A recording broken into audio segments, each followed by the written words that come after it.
The afternoon sun poured through the tall windows of the Grand Riverside Hotel in New Orleans. Marcus Chen pushed through the heavy glass doors, his leather bag slung over his shoulder. Inside the bag was his sheet music, though he rarely needed to look at it anymore.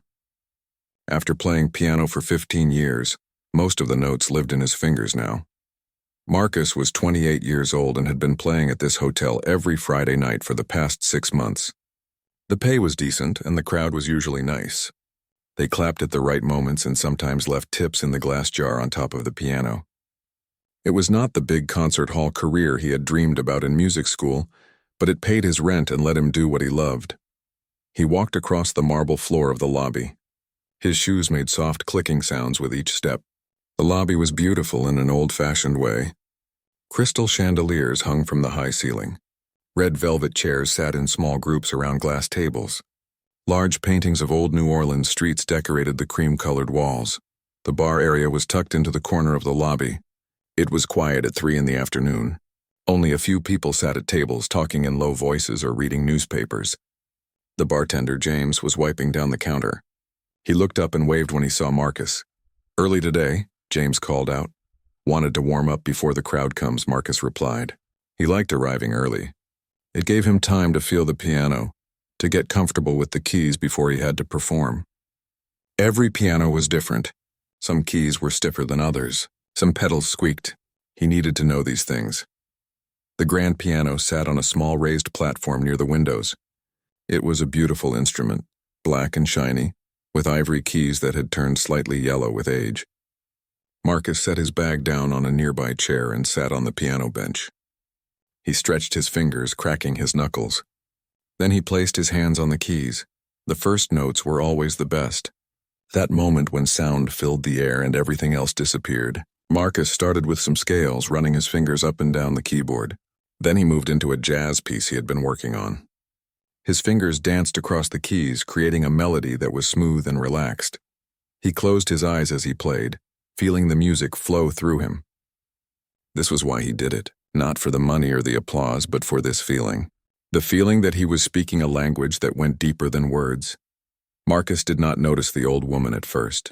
She had been sitting at a corner table when he arrived, but he had been too focused on the piano to pay attention. She sat very still, her hands folded in her lap, watching him play. Her silver hair was pulled back in a neat bun. She wore a dark blue dress that looked expensive but old, like something from another time. When Marcus finished his warm-up piece, he heard a soft clapping. He opened his eyes and turned. The old woman was looking at him with a small smile on her face. Her eyes were a striking pale blue, almost gray. "That was lovely," she said.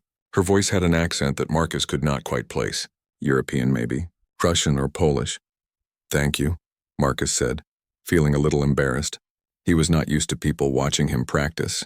The woman stood up slowly, using the table to steady herself.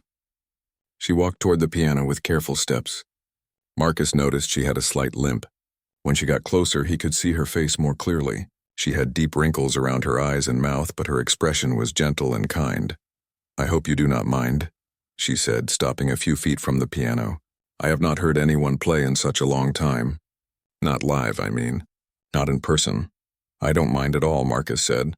"I'm glad you enjoyed it." The woman looked at the piano with an expression Marcus could not read. It was something between sadness and longing. She reached out one hand and gently touched the polished wood, running her fingers along the edge. "It is a beautiful instrument," she said quietly. "It is," Marcus agreed.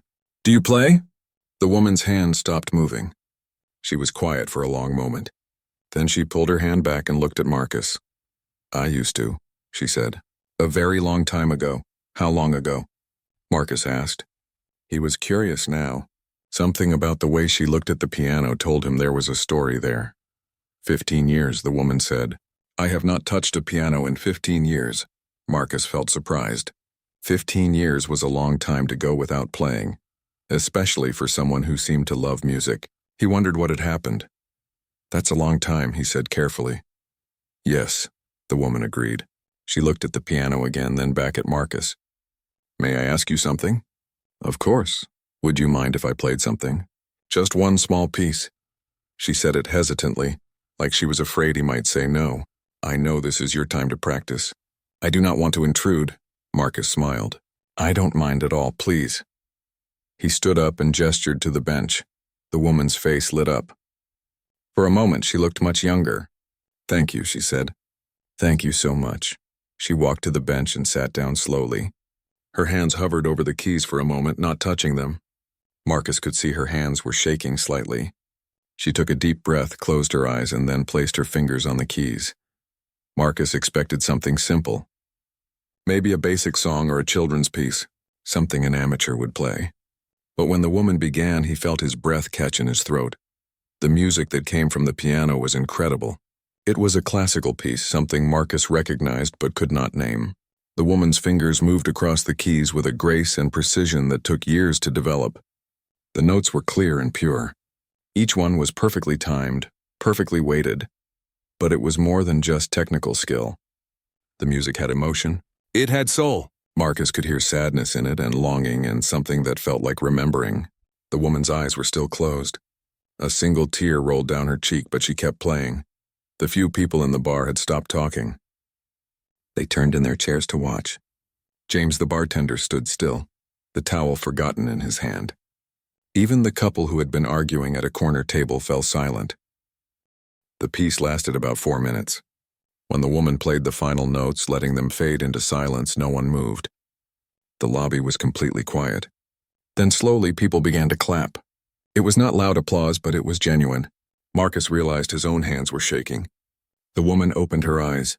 She looked surprised, like she had forgotten there were other people in the room. She wiped the tear from her cheek and gave a small, embarrassed smile. Then she stood up from the bench, moving aside for Marcus. I am sorry, she said. I got carried away. Don't apologize, Marcus said quickly. That was incredible. Really incredible. Where did you learn to play like that? The woman's smile faded a little.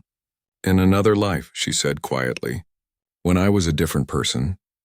Marcus wanted to ask more, but something in her expression made him stop. Instead, he said, I'm Marcus, by the way. Marcus Chen. Elena, the woman said. Elena Volkov. They shook hands. Elena's grip was surprisingly strong for someone her age. Would you like to sit down? Marcus asked, gesturing to a nearby table. Can I buy you a coffee or something? Elena hesitated, then nodded. That would be nice. Thank you. They sat at a small table by the window. James came over and took their order. 2 coffees, both black. When he left, Marcus leaned forward. I have to know, he said. If you can play like that, why did you stop for 15 years? Elena wrapped her hands around her coffee cup, even though it was still too hot to drink. She stared down at the dark liquid. My husband, she said finally. He died 15 years ago. We used to play together. He played violin, I played piano. After he was gone, I could not bring myself to touch the keys anymore. Every note reminded me of him. Marcus felt a pang of sadness. I'm sorry, he said. It was a long time ago, Elena said, but her voice was thick with emotion. But some pains do not fade no matter how many years pass. They sat in silence for a moment. Marcus did not know what to say. He had never experienced that kind of loss. His parents were still alive. He had never been married. He could not imagine loving something so much that losing it would make you give up music. What made you want to play today? He asked gently. Elena looked up at him. Her pale blue eyes were wet but clear. I heard you playing, she said. And for the first time in 15 years, I felt something other than pain. I felt curious. I wanted to remember what it felt like. To create something beautiful. And how did it feel? Marcus asked. Elena smiled, a real smile this time. Like coming home, she said. Like finding a part of myself I thought was lost forever. Marcus felt something shift inside him. An idea was forming in his mind. A crazy idea, maybe, but one that felt right. Elena, he said slowly. Would you be interested in playing some more? She looked confused. What do you mean? I mean playing together with me. Just for fun. Marcus was getting excited now. You play classical, I play jazz. We could trade melodies. See what happens when we combine our styles. Elena looked shocked. Oh no, she said, shaking her head. I could not. I am too old. Too out of practice. You just played a 4-minute piece perfectly, Marcus pointed out. You're not out of practice. And you're definitely not too old. But I have not performed in front of people in decades, Elena protested. There's hardly anyone here right now, Marcus said. Just a few people. And they're not really paying attention. Come on, what do you have to lose? Elena bit her lip. Marcus could see her struggling with herself. Part of her wanted to say yes. He could see it in her eyes. But another part of her was afraid. Just one piece, Marcus encouraged. If you hate it, we stop. Elena looked at the piano, then back at Marcus. She took a deep breath. Just one piece, she agreed. They stood up and walked back to the piano together. Marcus's heart was beating fast. He did not know exactly what they were going to do, but he was excited to find out. This was the kind of spontaneous moment that made music magical. When two people connected through sound and created something neither could make alone. Okay, Marcus said as they reached the piano. How about this? I'll play something, and then you respond with your own version. We'll go back and forth. Elena nodded, though she still looked nervous. Marcus sat at the piano and thought for a moment. Then he began to play. He chose a simple jazz melody, something with a steady rhythm and room for variation. His fingers moved smoothly across the keys, creating a sound that was cool and modern. The melody had a walking bass line and a playful quality to it. When he finished, he looked at Elena and smiled. Your turn. Elena sat down beside him on the bench. There was just enough room for both of them, though it was a tight fit. She placed her hands on the keys and paused, thinking. Then she began to play. She took Marcus's jazz melody and transformed it completely. She kept the same basic tune, but she played it in a classical style. The rhythm became more formal, more structured. She added harmonies and counter melodies that made it sound rich and complex. It was the same song, but completely different.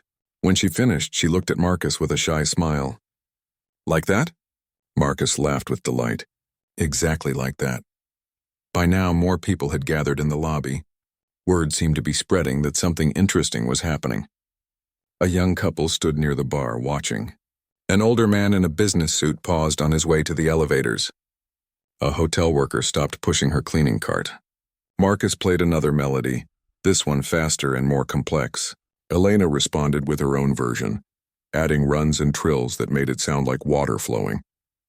They went back and forth, building on each other's ideas, creating something entirely new. And then, without planning it, they began to play together at the same time. Marcus took the lower keys, Elena took the higher ones. Their hands wove between each other, sometimes coming so close they almost touched but never colliding. It was like a dance. The music filled the lobby, spilling out into the street through the open windows. More people came. Hotel guests, people from outside, staff members. They formed a growing circle around the piano, watching in amazement. Marcus looked at Elena. She was completely focused on the music, her eyes half closed, her fingers flying across the keys. The fear and hesitation were gone. She was a performer again, a musician, an artist, and she was smiling. The crowd around the piano kept growing. What had started as a few curious onlookers had become a small audience.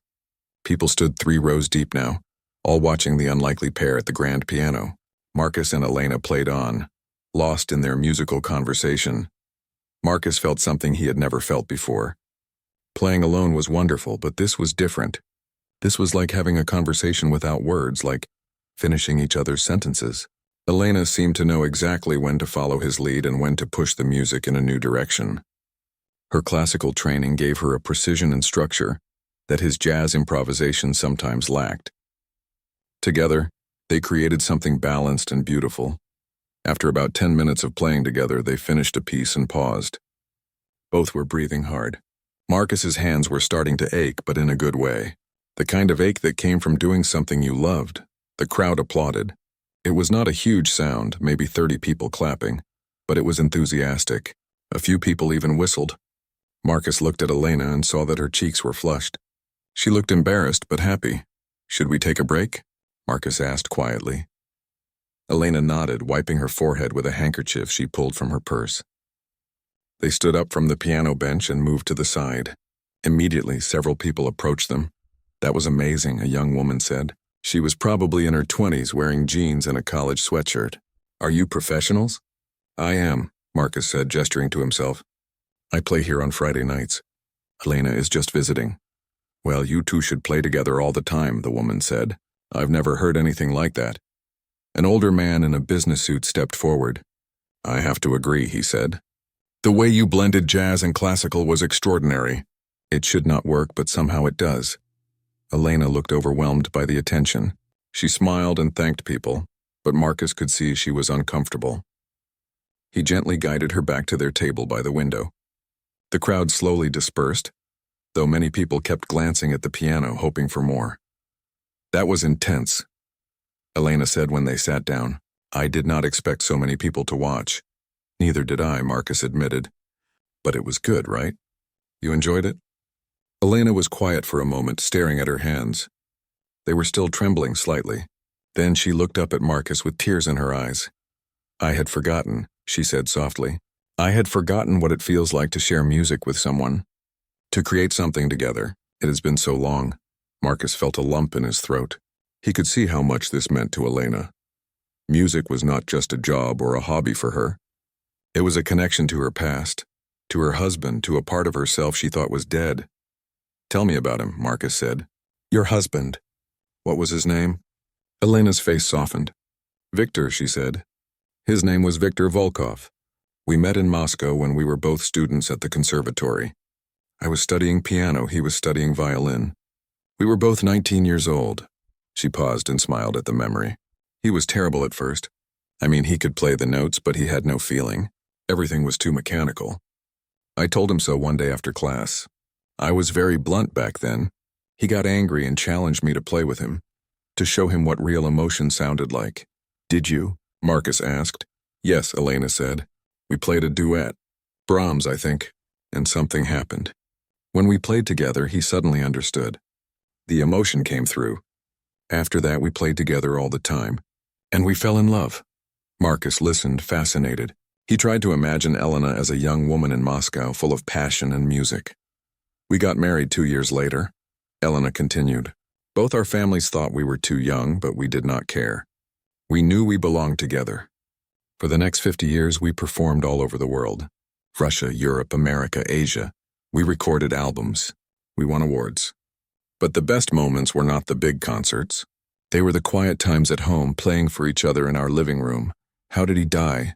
Marcus asked gently. Elena's expression grew sad. "Heart attack," she said.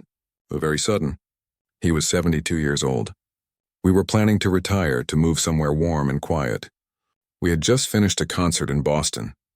He died 3 days later in his sleep. I woke up one morning and he was gone." She wiped her eyes with her handkerchief. "I could not play after that. Every time I sat at the piano, I expected to hear his violin accompanying me. The silence was too loud. So I stopped. I sold our house, moved to a small apartment, and put the piano in storage. I told myself I would take it out someday, but I never did." "What made you come to New Orleans?" Marcus asked. "My granddaughter," Elena said. "She lives here with her husband. She has been begging me to visit for years. I finally agreed. I have been here for 3 weeks now. This is my last day before I go back to Boston." Marcus felt a sense of urgency. If this was Elena's last day, he wanted to make it count. He wanted to give her something to remember, something that might bring her back to music permanently. "Elena," he said, leaning forward, "I have a crazy idea." She looked at him with curiosity. "What kind of crazy idea?" "I play here tonight at 7, Marcus said. There will be a lot more people. Maybe 100 people on a good night. What if you played with me? We could do what we just did, but for a real audience." Elena's eyes went wide. "Oh no," she said, shaking her head. No. That is too much. I cannot perform in front of that many people. Not anymore." "Why not?" Marcus asked. "You just proved you can still play beautifully. And people loved it." "That was different," Elena protested. "That was spontaneous. There was no pressure. But a real performance? With people expecting something? I would be too nervous. I would make mistakes." "Everyone makes mistakes," Marcus said. "That's what makes live music exciting. And we wouldn't have to plan anything. We could just do what we did now. Go back and forth, improvise, see what happens." Elena looked torn. Marcus could see she was tempted. Part of her wanted to say yes, but fear held her back. "What if I ruin your performance?" she asked. "This is your job. You need the tips. If I mess up, it could hurt your reputation." Marcus laughed. "Elena, did you see how people reacted? You could play with your eyes closed and they would love it. Besides, I'm more worried about you showing me up. You're way better than I am. That is not true, Elena said, but she was smiling now. Just think about it, Marcus said. You don't have to decide now. I'll be here setting up at 6:30. If you change your mind and want to come back, I would love to play with you again. But no pressure. If you don't come, I'll understand. Elena nodded slowly. I will think about it, she promised. They talked for another hour about music, about life, about everything. Marcus learned that Elena had 2 children and 5 grandchildren. She had taught piano for many years after retiring from performing. She loved gardening and mystery novels. She made the best borscht in Boston, according to her family. Elena learned that Marcus had grown up in San Francisco, the son of Chinese immigrants. His parents had wanted him to be a doctor or lawyer, but he had fallen in love with piano as a child. He had studied at Berkeley and then moved to New Orleans after graduation, drawn by the city's rich musical culture. He had been in a few bands, played at many venues, and was still waiting for his big break. Finally, around 5 o'clock, Elena said she needed to go. Her granddaughter was expecting her for dinner. They stood up and walked to the lobby entrance together. Thank you, Elena said, taking Marcus's hand in both of hers. Thank you for letting me play.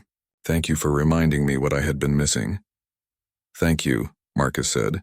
Playing with you was the best musical experience I've had in years, really. They hugged briefly and then Elena left.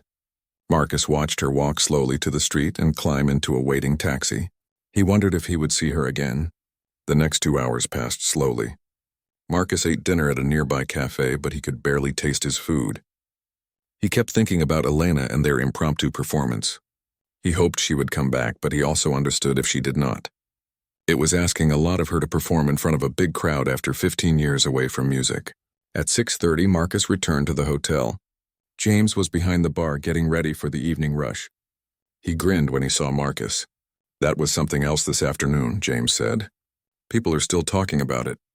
Who was that lady? Just someone who used to play, Marcus said. A long time ago. Well, she was incredible. You two should make it a regular thing. Marcus nodded but did not say anything. He went to the piano and began setting up. He arranged his sheet music, though he probably would not use it. He adjusted the bench height. He tested the pedals. All the normal pre-performance rituals. People started arriving around 6:45. The hotel bar filled up with the usual Friday crowd. Business people unwinding after work. Tourists looking for a nice place to have drinks. Hotel guests coming down from their rooms. By 7 o'clock, there were about 80 people in the lobby and bar area. Marcus looked around, searching the crowd for Elena's silver hair and blue dress. He did not see her. He felt disappointed but not surprised. It had been a lot to ask. He sat down at the piano and began to play. He started with a light jazz standard, something to warm up the crowd. People clapped when he finished. He played another song, then another. The evening was going well, but Marcus could not help feeling that something was missing. He was halfway through his 4th song when he saw movement near the entrance. Elena walked in, moving slowly but purposefully. She wore the same blue dress and she carried a small purse. But something about her was different. She stood straighter. Her expression was determined. Marcus nearly missed a note in his surprise. Elena caught his eye and gave him a small wave. Then she made her way through the crowd toward the piano. People moved aside to let her pass, curious about the old woman heading toward the performer. Marcus finished the song and stood up. The crowd applauded and he bowed slightly. Then he spoke into the small microphone attached to the piano. "Ladies and gentlemen," he said, his voice amplified across the lobby. "We have a special treat tonight. I'd like to introduce a very talented pianist who has agreed to join me. Please welcome Elena Volkov." There was polite applause as Elena reached the platform. She looked nervous but composed. Marcus helped her up the 2 steps to where the piano sat. He pulled up a second bench that was stored nearby. Now they could sit side by side. "Ready?" he whispered to her. Elena took a deep breath and nodded. "Ready," she said. They sat down together. The crowd grew quiet, waiting to see what would happen. Marcus looked at Elena and smiled. Then he placed his hands on the keys and began to play. He started with the same jazz melody they had played that afternoon. The notes flowed smoothly from his fingers. After a moment, Elena joined in, playing a counter melody in the upper register. The 2 sounds blended together perfectly. The crowd leaned forward, captivated. This was not what they had expected. A young man and an old woman playing jazz and classical at the same time should not work. But it did. It worked beautifully. Marcus and Elena played together for the next hour. Sometimes Marcus led, sometimes Elena did. Sometimes they played different melodies that wove together. Sometimes they played the same melody in different styles. And sometimes, in the best moments, they played as one, their hands moving in perfect synchronization. The crowd grew larger. People from the restaurant came to watch. Hotel staff stopped their work. Someone opened the windows and people from the street gathered outside listening. By the time Marcus and Elena finished their first set, there were over 150 people watching. The applause was thunderous. People stood up, clapping and cheering. Elena's face was flushed and she was smiling wider than Marcus had seen all day. She looked alive, truly alive for the first time. They took a short break while the crowd buzzed with excitement. Marcus heard people talking about what they had just witnessed. Many were pulling out their phones, calling friends to come watch. Someone asked if they could take photos. Marcus looked at Elena and she nodded her approval. During the break, a young man approached them. He was in his mid-20s, wearing a college jacket. He looked excited and a little nervous. "Excuse me," he said. "I hope you don't mind, but I recorded some of your performance on my phone. It was just too good not to capture. Would it be okay if I posted it online? I think people would love to see this." Marcus and Elena looked at each other. Neither of them was very familiar with social media, but they both shrugged. "Sure," Marcus said. "Why not?" The young man grinned. "Thank you. This is going to be huge, I can tell." He hurried away, already tapping on his phone. Marcus and Elena laughed. "Do you think anyone will actually watch?" Elena asked. "Maybe a few people," Marcus said. "But honestly, I don't care. I'm just happy you came back." Elena squeezed his hand. "I am happy I did too," she said. "When I left earlier, I was so afraid. Afraid I would mess up, afraid I would disappoint you, afraid I would disappoint myself. But then I realized something." "What?" Marcus asked. "That fear is what kept me from playing for 15 years, Elena said. "Fear of remembering. Fear of feeling. Fear of living without Victor. But you showed me today that music is not just about the past. It is also about the present. About connection and joy and surprise. I could not let fear keep me from experiencing that again." Marcus felt emotion welling up in his chest. He had played music his whole life, but he had never really understood its power to heal and transform until today. "Should we play some more?" he asked. Elena smiled. "Yes," she said. "Let us play until they make us stop." They returned to the piano for their second set. This time Elena suggested they try something more challenging. She wanted to play a classical piece she had performed with her husband many years ago, but instead of violin, Marcus would accompany her with jazz piano. It should not have worked. The piece was Beethoven, formal and structured.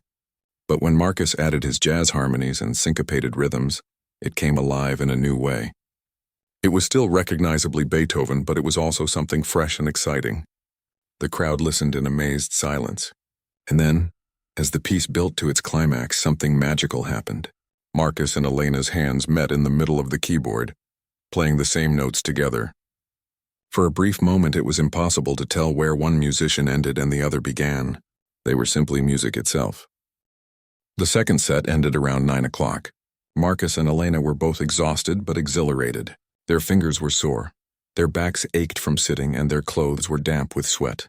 But neither of them wanted to stop. The energy from the crowd was intoxicating.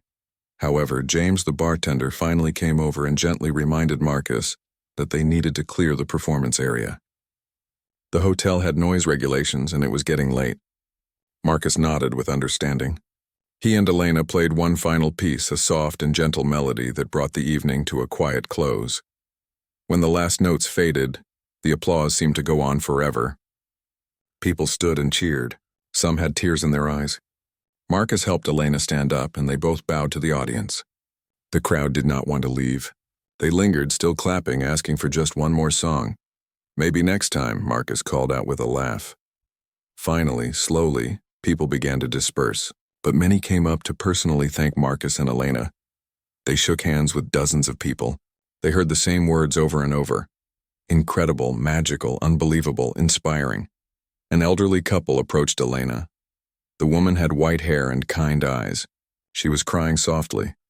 "Thank you. the woman said to Elena. My husband and I have been married for 50 years. We lost our son last year, and music has been the only thing that brings us comfort. Watching you two play tonight reminded us that beauty still exists in the world. Thank you for that. Elena hugged the woman, and both of them cried together for a moment. Marcus felt his own eyes getting wet. He had never realized how deeply music could affect people. He had always played for the love of it, for the joy of creating sound. But tonight showed him that music was more than personal expression. It was a bridge between people, a way to share feelings that words could not capture. After most of the crowd had left, a woman in her 30s approached them. She had dark hair pulled back in a ponytail and wore casual clothes. She looked familiar to Marcus, though he could not place where he had seen her before. Grandma, the woman said, and Marcus realized this must be Elena's granddaughter. Sarah, Elena said, opening her arms. The two women embraced. When they pulled apart, Sarah was smiling but also looked concerned. Grandma, I got your text saying you were playing at a hotel. I thought you were joking. I had to come see for myself. I cannot believe you actually performed. Sarah looked at Marcus. And you must be Marcus. My grandmother called me this afternoon and told me about meeting you. Nice to meet you, Marcus said, shaking her hand. I need to know, Sarah said, turning back to her grandmother. How are you feeling? Are you okay? I know playing again must bring up a lot of memories. Elena smiled and squeezed her granddaughter's hand. I am better than okay, she said. I am happy. Really, truly happy. For the first time in 15 years. Sarah's eyes filled with tears. Grandpa would have loved this, she said softly. Yes, Elena agreed. He would have. The three of them sat down at one of the tables. James brought them water and some snacks. He refused to let them pay, saying their performance had been the best thing to happen at the hotel in years. They talked for a while about the evening, about music, about life. Sarah told them that she had filmed some of the performance on her phone and had already sent it to her mother and siblings. Elena's whole family would be calling tomorrow, she said, wanting to know every detail. Are you flying back to Boston tomorrow? Marcus asked Elena. Elena nodded. My flight is at 2 in the afternoon. I need to finish packing tonight. Marcus felt a pang of disappointment. Now that he had found this incredible musical partner, she was leaving. It seemed unfair somehow, but he understood. Elena had her own life, her own family. This had been a special moment, a gift, but it could not last forever. Well, Marcus said, trying to sound upbeat, I'm really glad we got to play together. This was one of the best nights of my life. Mine too, Elena said warmly. You have a wonderful talent, Marcus. Do not waste it playing only in hotel lobbies. You should be on bigger stages. Marcus shrugged. Maybe someday. For now, I'm happy doing what I'm doing. No, Elena said firmly. Listen to an old woman who made many mistakes in her life. Do not settle for comfort when you could reach for greatness. You have something special. Share it with the world. Her words struck Marcus deeply. He had been telling himself for years that he was content with his small gigs, his modest success. But was he really? Or was he just afraid to try for something bigger, afraid to fail? They talked for another 30 minutes, then Sarah said they needed to go. Elena was tired and she still had packing to do. They all stood up and exchanged contact information. Elena wrote down her phone number and email address on a napkin. Marcus did the same. Stay in touch, Elena said, hugging Marcus tightly. And keep playing. Promise me you will keep pushing yourself. I promise, Marcus said. He watched them leave, feeling a mixture of happiness and sadness. The evening had been magical, but now it was over. Tomorrow, Elena would be back in Boston and he would be back to playing alone. Marcus started gathering his sheet music and packing his bag. James came over to help. That was something special tonight, James said. I've been working here for 10 years and I've never seen anything like it. Yeah, Marcus agreed. It really was special. Think she'll come back to visit? James asked. Marcus shook his head. I doubt it. She lives far away, and she has her own life. Tonight was probably a one-time thing. Shame, James said. You two were really good together. Marcus walked home that night under the streetlights of New Orleans. The air was warm and humid, typical for the city. He could hear music coming from various bars and clubs. Jazz, blues, rock, everything mixing together in the night air. That was what he loved about this city. Music was everywhere, part of the fabric of daily life. But as he walked, Marcus could not stop thinking about what Elena had said. Was he settling? Was he playing it safe? He had always told himself that as long as he was making music, he was successful. But was that really true? Or was it just an excuse for not trying harder? When Marcus got home to his small apartment, he found it hard to sleep. His mind kept replaying the evening, hearing the music, seeing the joy on Elena's face. Around midnight, he finally dozed off. He woke up the next morning to his phone buzzing constantly. Confused and still half asleep, he picked it up. He had dozens of notifications. Text messages, missed calls, emails, social media notifications. What was going on? Marcus opened his social media app and immediately understood. The video of him and Elena playing together had been posted online. And it had gone viral. The young man who had filmed them had posted the video around 10 the previous night. In just 10 hours, it had been viewed over 2 million times. 2 million. Marcus could barely comprehend the number. The comments were overwhelming. Thousands of people had written messages about how beautiful the performance was, how moving, how inspiring. This is what the world needs right now. I'm crying at my desk at work. This is so beautiful. The way they play together is magic. Pure magic. I haven't touched my piano in years, but watching this makes me want to start again. Marcus scrolled through the comments in disbelief. How had this happened? How had their little impromptu performance reached so many people so quickly? His phone rang. It was a number he did not recognize. He almost did not answer, but curiosity got the better of him. Hello? Is this Marcus Chen? A woman's voice asked. Yes, who is this? My name is Jennifer Martinez. I'm a producer for the morning coffee show. Have you seen the video of you playing piano with an elderly woman at a hotel? Yes, I just saw it this morning. Well, it's the most viral video on the internet right now. We would love to have you and the woman on our show. Would you be interested? Marcus sat down heavily on his couch. The morning coffee show was a national program that millions of people watched. They wanted him on television? I don't know, Marcus stammered. I would need to talk to Elena first. That's the woman in the video. Of course, Jennifer said. Can you get in touch with her? We would love to have you both on as soon as possible. This kind of viral moment does not last long. We need to move quickly. She's flying back to Boston today, Marcus said. I can try to reach her. Please do.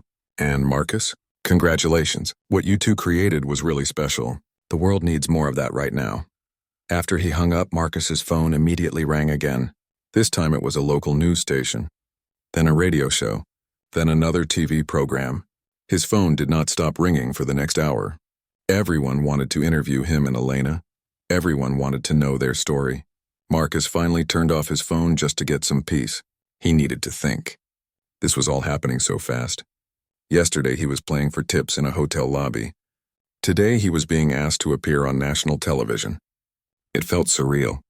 He knew he needed to call Elena, but he was worried. She had been so nervous about performing in front of just 100 people. How would she feel about millions of people watching a video of her? Would she be happy or upset? Marcus turned his phone back on and found Elena's number. He took a deep breath and dialed. It rang 3 times before she answered. Hello? Elena's voice sounded tired. Elena, it's Marcus. Did you see the video? There was a pause. Yes, she said finally. Sarah showed me this morning. I could not believe it. So many people watching. Are you okay with it? Marcus asked. I know we said it was okay for that guy to post it, but we had no idea it would get so big. Another pause. Then Elena laughed. It was a genuine, joyful sound. Marcus, I am 74 years old. I have spent the last 15 years feeling sorry for myself, hiding from the world. Last night I felt alive again, and now apparently millions of people got to share that moment with us. How could I not be okay with that? Marcus felt relief wash over him. So you're not upset? Upset, Marcus, I am flying. My phone has not stopped ringing. My children have called, my friends from decades ago have contacted me. People I have not spoken to in years have sent messages. Everyone wants to know if it is really me in the video. They cannot believe I played again. There's more, Marcus said. TV shows want to interview us. The morning coffee show, news programs, everyone, they want to know our story.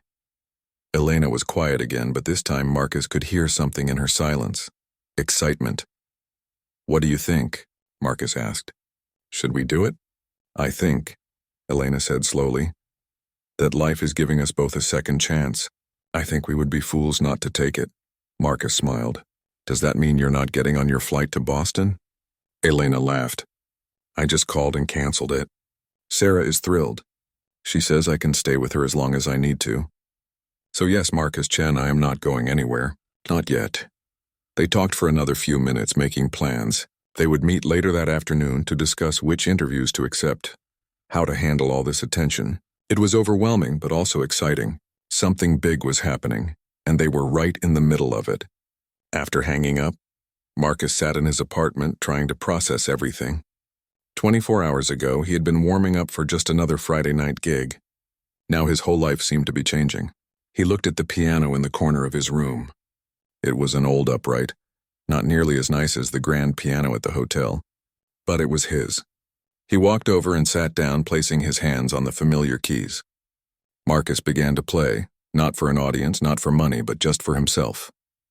The notes flowed from his fingers, and he thought about Elena, about their performance, about everything that had happened. He thought about his conversation with Elena's words about not settling for comfort. Maybe she was right. Maybe it was time to reach for something bigger. This viral moment could be his chance, their chance, to take their music to a larger stage. It was scary, but also thrilling. Marcus played for an hour, working through his thoughts, his hopes, his fears. When he finally stopped, he felt ready. Ready for whatever came next. Ready to embrace this opportunity. Ready to see where this journey with Elena would take them. His phone buzzed again. It was a text from Elena. Guess what? A concert hall in New York wants us to perform. They're calling it the Dueling Souls Concert. Should we say yes? Marcus stared at the message. A concert hall in New York. Him and Elena. Just a few days ago, this would have seemed impossible. But now, he typed back quickly, yes, let's do it. The response came immediately. Good, I was hoping you would say that. Let us show the world what we can do. Marcus put down his phone and smiled. His life was changing right now in this moment. And for once, instead of being afraid of change, he was embracing it. He was ready to take the leap, to reach for greatness, to share his music with the world, all because of a chance encounter with a 74-year-old woman who remembered what it meant to truly live. The next 2 weeks passed in a blur. Marcus and Elena did interview after interview. Morning shows, evening news programs, radio shows, podcasts, magazine articles. Everyone wanted to hear their story. The young jazz pianist and the elderly classical musician who had created magic together on a Friday night in New Orleans. The video continued to spread. Within a week, it had 50 million views, then 70 million. People shared it on every social media platform. Musicians analyzed their technique. Music teachers showed it in classes. It became one of those rare internet moments that touched people across all ages and backgrounds. Marcus learned more about Elena during those 2 weeks than he had in their first meeting. She told him stories about performing in Moscow as a young woman, about touring Europe with Victor, about the time they played for a small crowd in Paris that included 3 famous composers. She had lived a rich, full life, and it showed in the depth of her music. Elena also learned about Marcus. She heard about his struggles to make it as a musician, his parents' disappointment when he chose music over a more stable career, his constant worry about money. She listened without judgment, offering advice when he asked for it and simply being present when he needed to talk. They practiced together almost every day. Sarah's house had a piano in the living room, an old upright that was slightly out of tune but serviceable.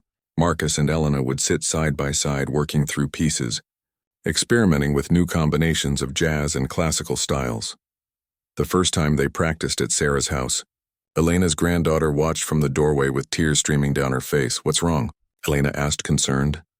Nothing's wrong, Sarah said, wiping her eyes. It's just, I've never seen you like this, Grandma. So happy, so alive. I thought I had lost that version of you when Grandpa died. But here you are, playing again, smiling again. It's like having you back. Elena got up and hugged her granddaughter. I thought I had lost that version of myself too, she admitted. But music has a way of bringing us back to who we really are. Among all the interview requests and attention, the most exciting offer came from the Carnegie Music Hall in New York. They wanted Marcus and Elena to perform a full concert.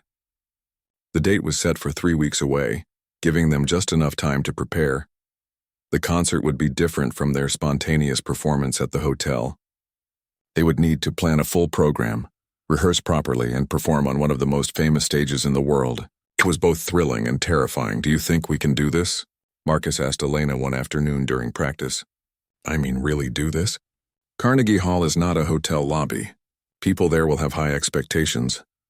Elena stopped playing and looked at him seriously. "Marcus, let me tell you something. I have performed at Carnegie Hall before many years ago, and yes, it is intimidating. The acoustics are perfect, which means every mistake is crystal clear. The audience is sophisticated. They know music. But that is also what makes it wonderful. When you play well at Carnegie Hall, you know you have really achieved something. But what if we mess up?" Marcus said. "What if we freeze? What if the magic we had at the hotel doesn't happen again?" Elena reached over and placed her hand on his shoulder. "Then we mess up," she said simply. "Marcus, I am an old woman. I have made many mistakes in my life. And you know what I learned? The mistakes are often more valuable than the successes. They teach us, they humble us, they make us human. If we freeze on stage, we freeze. If the magic does not happen, it does not happen.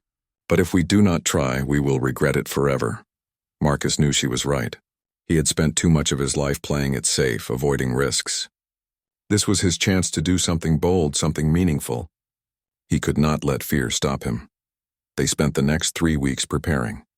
They chose a mix of pieces, some classical, some jazz, some that blended both styles. They practiced the transitions between songs, the moments when one would lead and the other would follow. They worked on their stage presence, their bows, even what they would wear. Elena insisted on buying Marcus a new suit for the performance. "You cannot wear jeans on the Carnegie Hall stage," and she told him firmly. They went shopping together, and she helped him pick out a classic black suit with a crisp white shirt.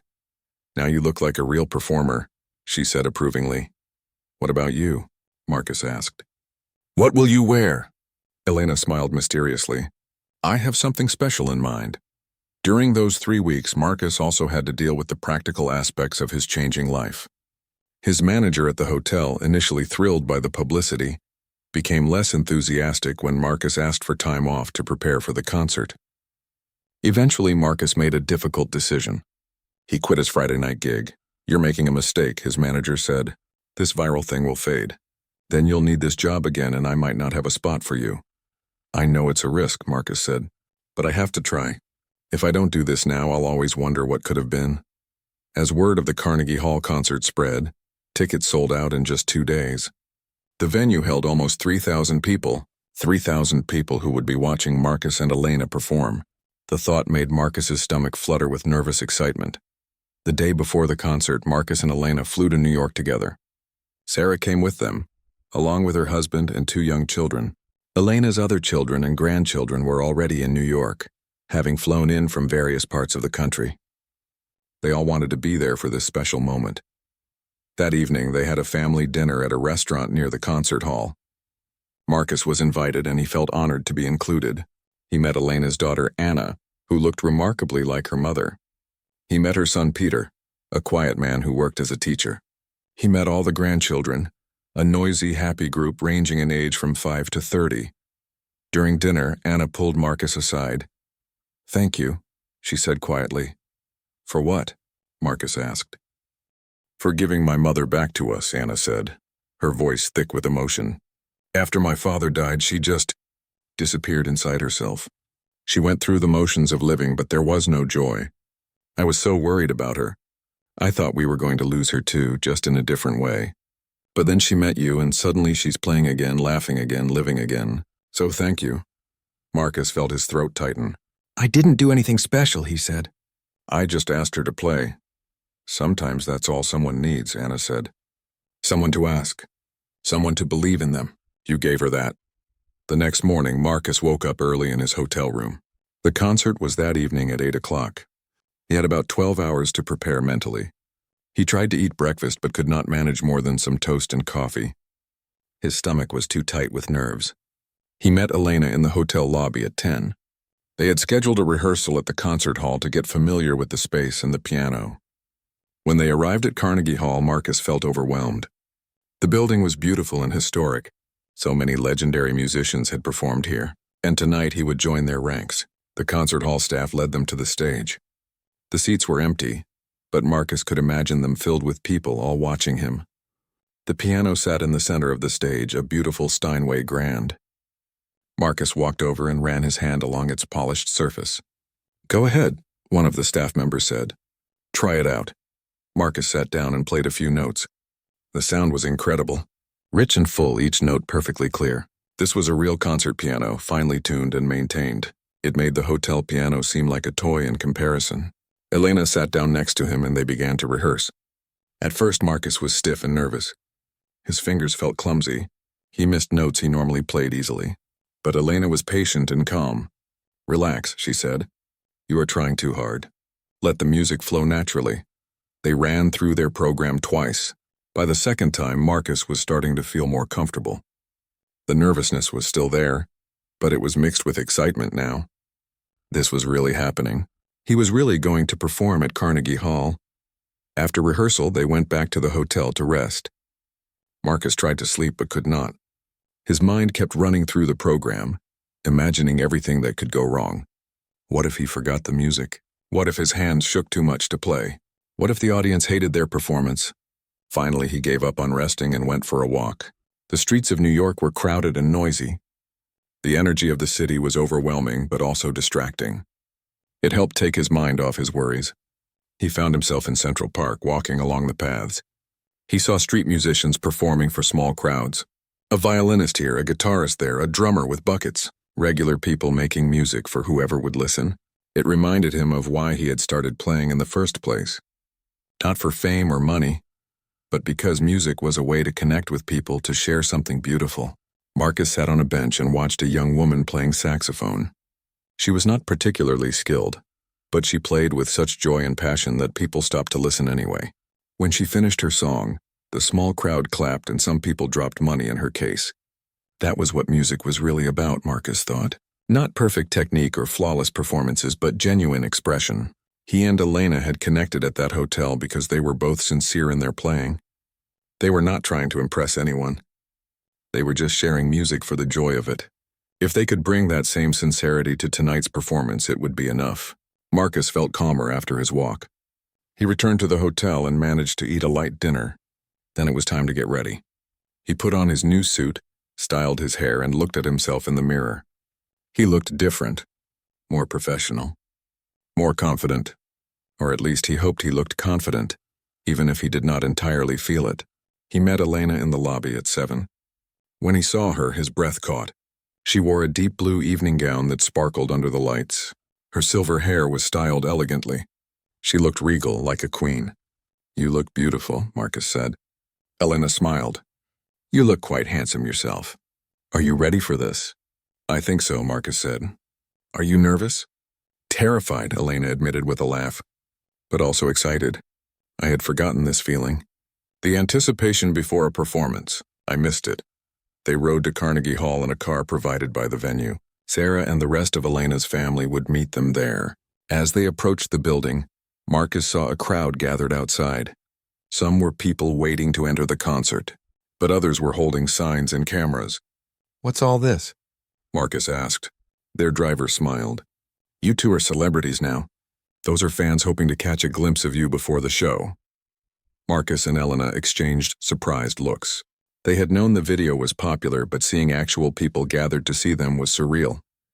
The car pulled up to a side entrance to avoid the crowd, and they were quickly ushered inside.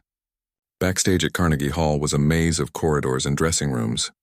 They were led to a private room where they could wait until it was time to perform.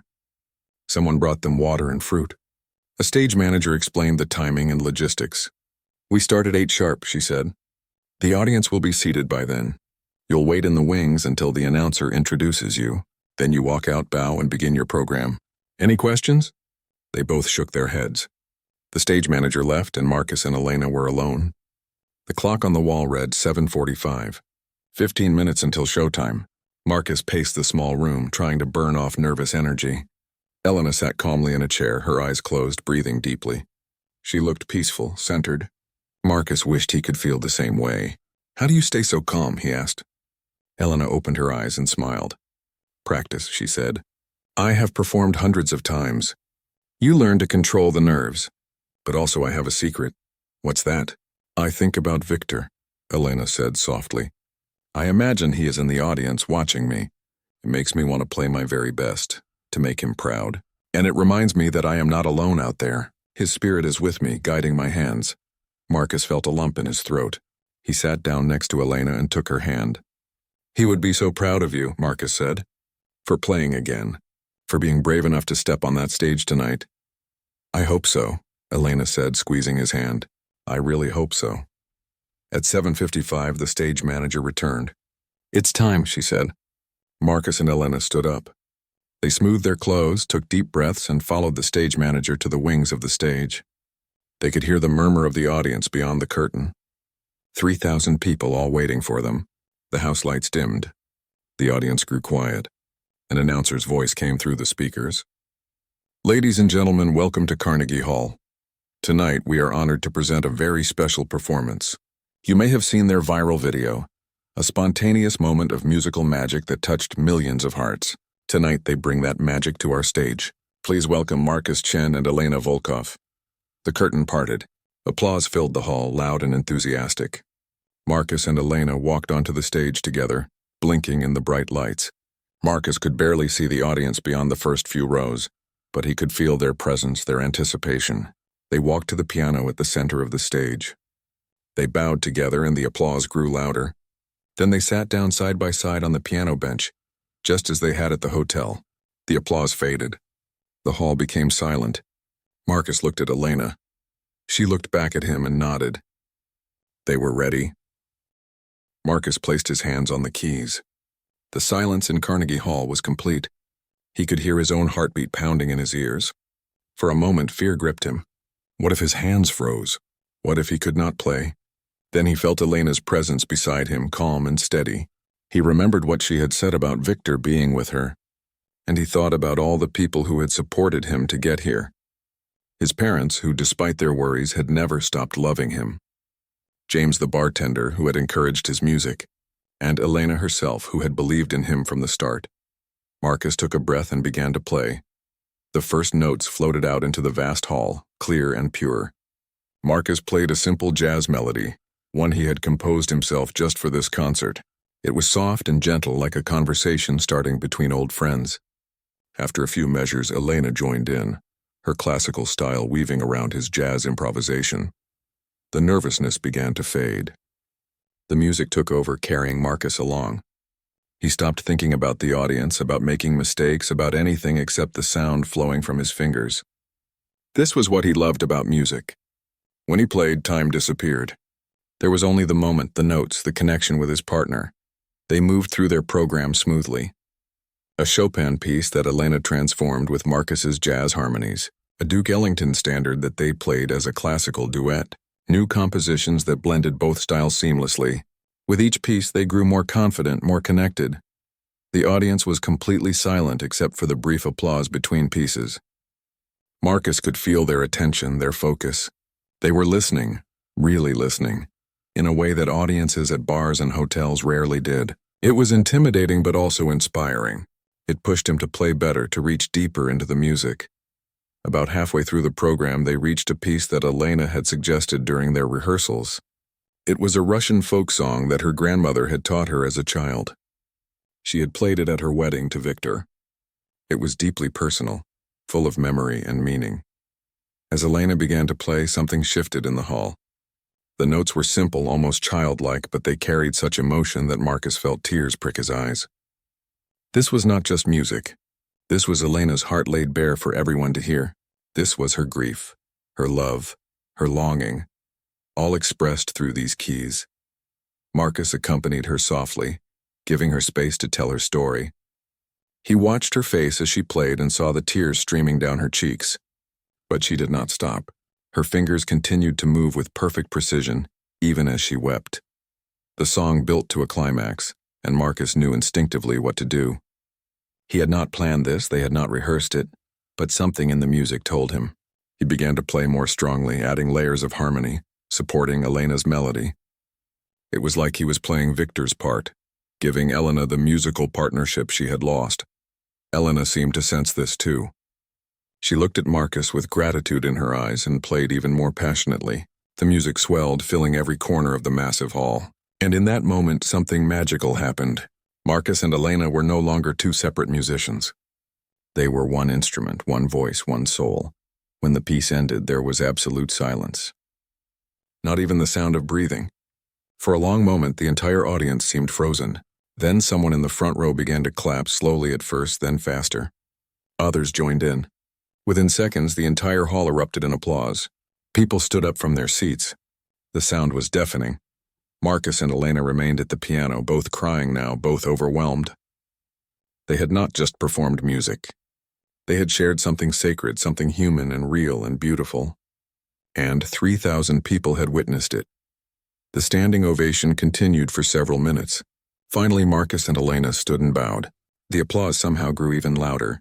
Marcus helped Elena step forward to take her own bow, and the audience cheered. She was the star tonight, and everyone knew it. They sat back down to play the final pieces of their program. But the emotional climax had already happened. The rest of the concert felt like a gentle coming down, a return to earth after flying. They played well, they connected beautifully. But that Russian folk song had been the heart of the evening. When they played their final note, the audience gave them another standing ovation.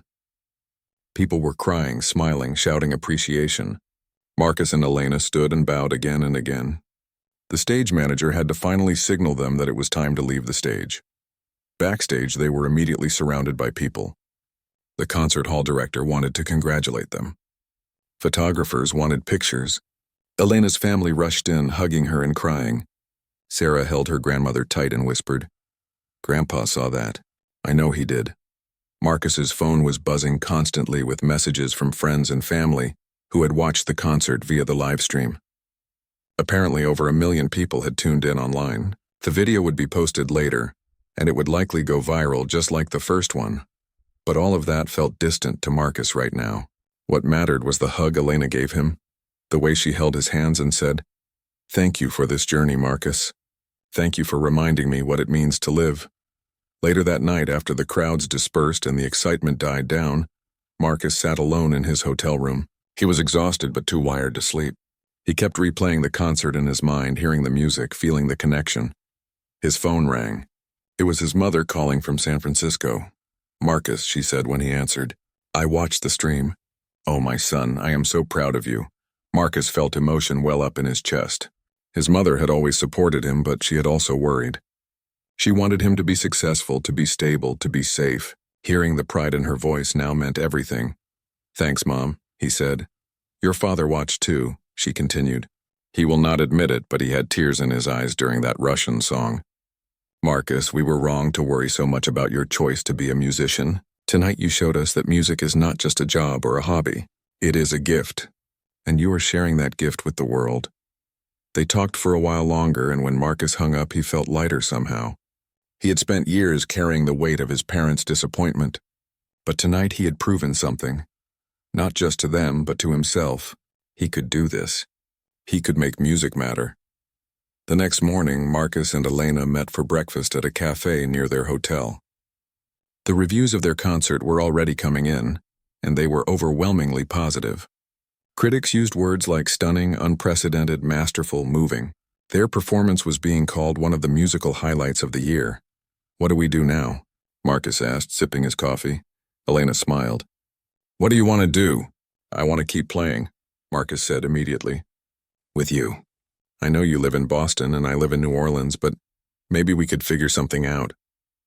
We could tour together, do more concerts, record an album. I think we have something special." "I think so too," Elena agreed. "But Marcus, I am 74 years old. I cannot tour constantly like I did when I was young. My body cannot handle that anymore." "Then we'll do less," Marcus said quickly. "Maybe one concert a month, or one every 2 months. Whatever you can handle. I don't want to lose this partnership. Playing with you has changed my life." Elena reached across the table and took his hand. "It has changed my life too," she said softly. 15 years I spent in darkness, hiding from music because it hurt too much. You brought me back into the light. So yes, let us keep playing together. Let us share this gift with as many people as we can, for as long as we can." Over the next few months, that is exactly what they did. Offers poured in from concert halls around the country. Marcus and Elena carefully selected which ones to accept, choosing venues that felt meaningful and audiences that would truly appreciate their music. They performed in Boston, in San Francisco, in Chicago, and Seattle. Each concert sold out within hours of tickets being released. Their story had touched something in people. The young musician and the elderly woman who had found each other by chance and created something beautiful together. It gave people hope that connection was still possible, that beauty still existed in a world that often felt harsh and divided. Between concerts, Marcus divided his time between New Orleans and Boston. When he was in Boston, he stayed with Sarah's family and practiced with Elena almost daily. They worked on new pieces, experimented with new arrangements, and simply enjoyed making music together. When Marcus was in New Orleans, he took on smaller gigs at local venues. But he was more selective now. He only played places that let him do his own music, that gave him creative freedom. And he always told the story of how he met Elena, encouraging other musicians to take chances, to collaborate, to stay open to unexpected opportunities.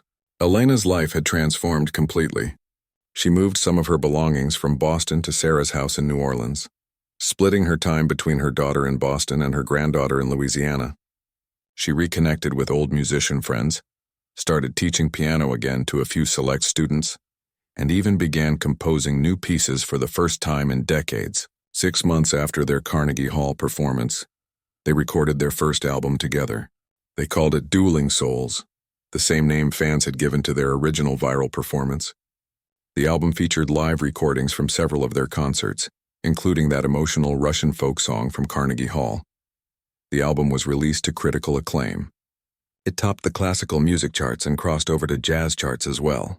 Music critics praised it as a groundbreaking work that successfully bridged two seemingly incompatible genres. More importantly, regular listeners loved it. People wrote emails and letters describing how the music had touched them, had helped them through difficult times, had reminded them of lost loved ones. One letter particularly moved both Marcus and Elena. It was from a woman in her 50s named Rebecca. "I am a pianist," she wrote. "Or I was. I gave up playing 10 years ago after a car accident left me with nerve damage in my left hand. I was told I would never play properly again. Watching your videos and listening to your album reminded me why I loved music in the first place. It is not about perfection. It is about expression, about connection, about sharing something beautiful with the world. Because of you, I have started playing again. My left hand is still weak, but I am finding ways to adapt.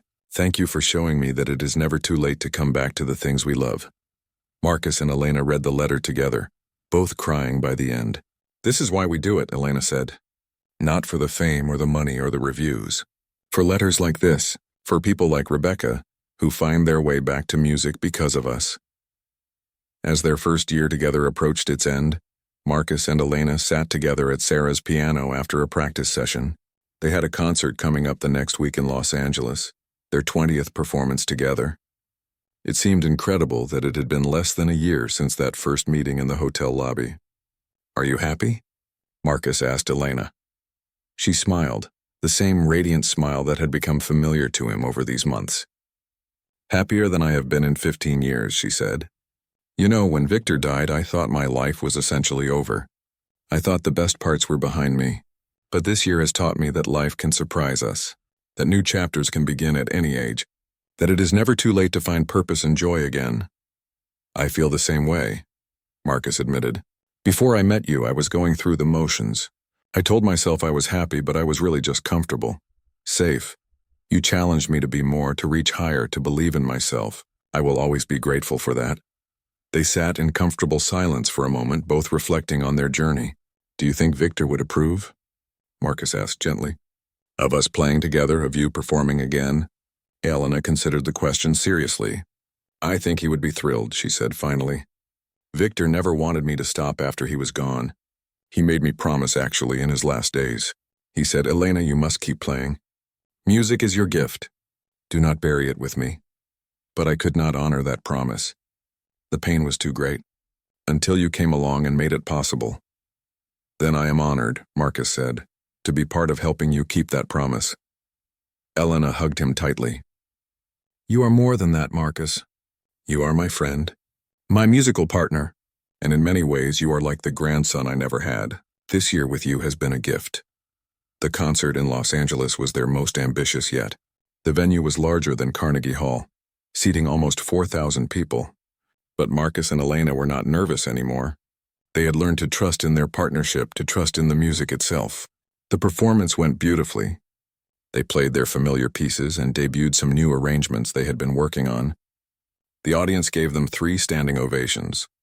Afterward, at the reception, they were surrounded by fans, musicians, and music industry professionals all wanting to meet them.